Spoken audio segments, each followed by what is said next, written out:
Upon arriving in Amsterdam, I decided to look up a guitar company that I had a lot of interest in, but could rarely seem to find in the United States. I sent them an email asking if they had a showroom where I could try some of their guitars, and they invited me to take a tour of their factory, as well as play some of their custom guitars. So we hopped on a train to Haarlem and caught a ride with a friend to the factory of Aristides Guitars.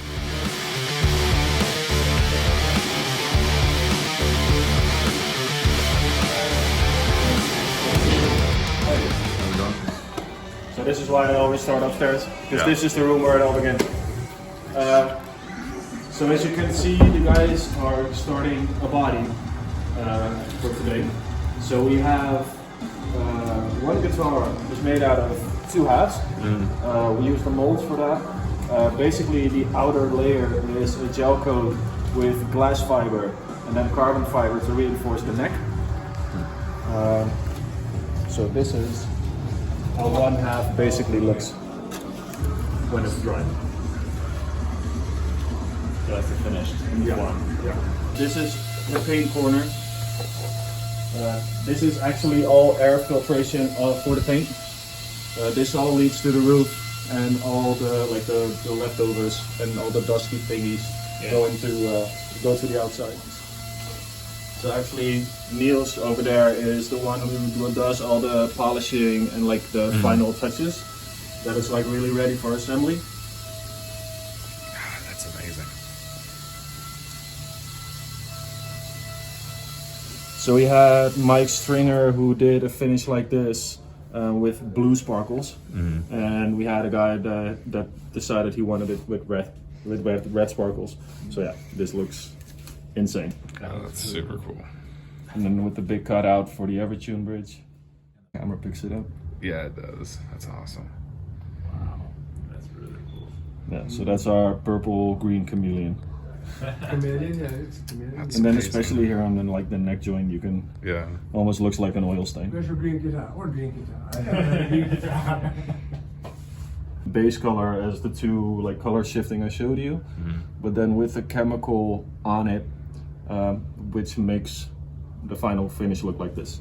So with really a marbleizer effect over it. That's super awesome. So on the left is the production line for the raws, and then on the right are all the painted ones. This one goes a lot faster than that one's, because that one, that has to do with the lead times, right? The chameleon again and some kind of cool custom paints. Yeah, exactly. And then this is the 9 I was talking about. This is the 9-string. Yeah. Jesus. First guitar that we ever made with 2 truss rods.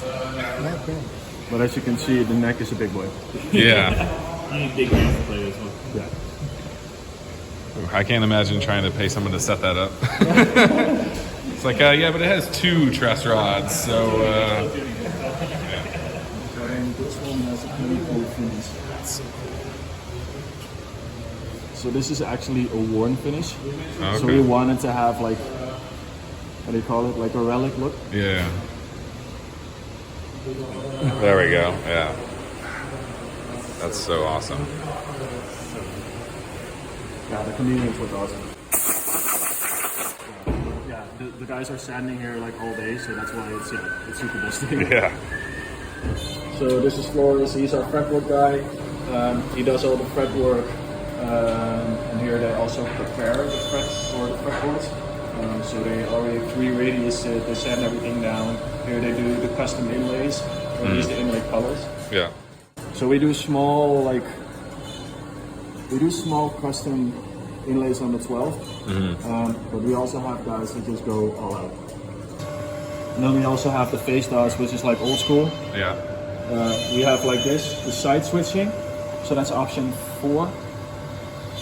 And then we also have like face dots, but then the ring version. Oh, I gotcha. So those are the standard options, and then guys go, you have guys Crazy. to go absolutely crazy.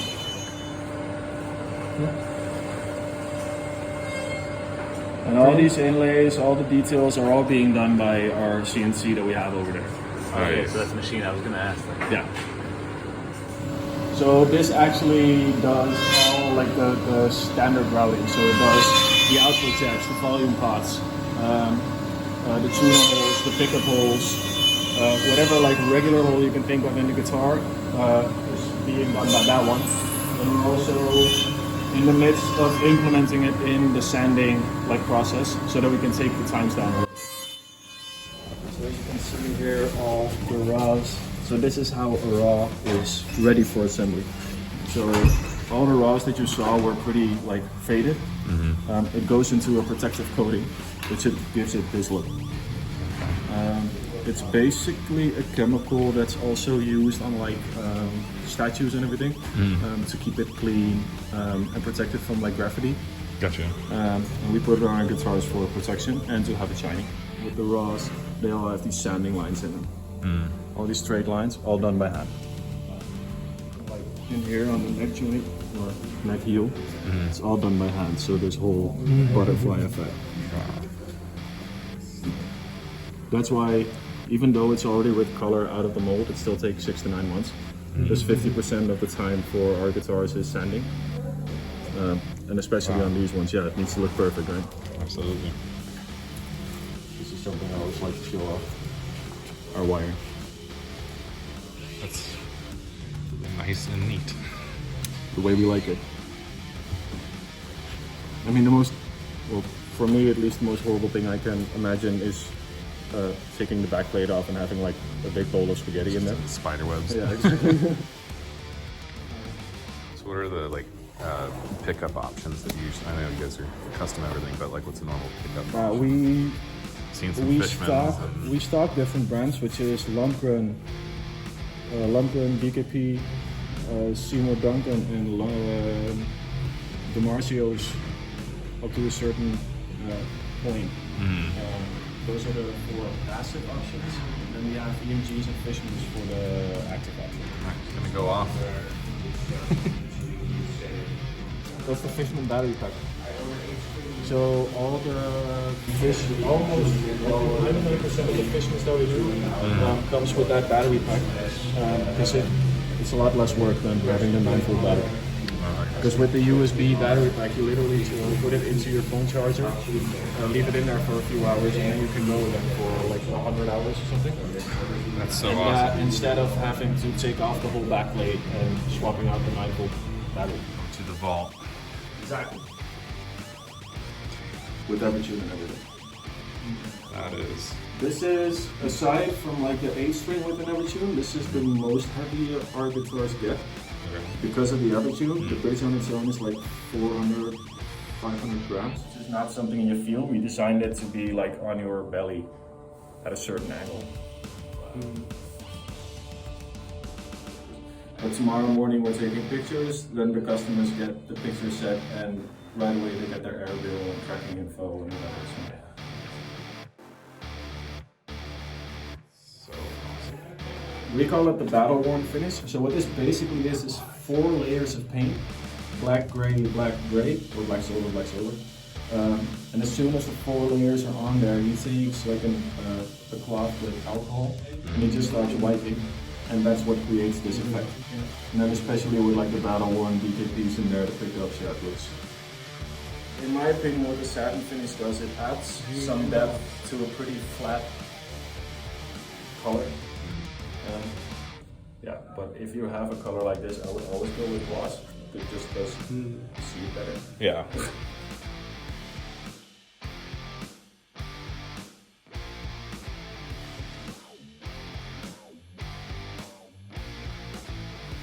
Yeah. All right, so we got the headless model here, 6-string. And he was saying earlier, I don't remember if I got it, but there's like 2 input jacks, which is good for like if you want to sit like this, you can still plug it in here and not mess it up, or sit like that, plug it in here and not mess it up. So this one's got Fishman's in it. It's got that little USB. Just plug in the USB. It's insane. It's light, super light too.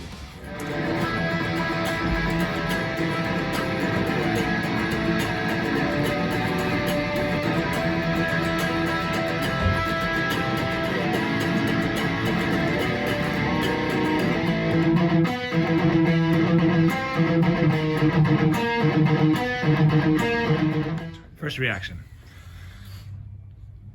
It's good. It's weird playing a 6-string with fan frets to me, because I'm not used to playing that. It'd probably feel a little more natural with like the bigger guitars, like the 7-string. So.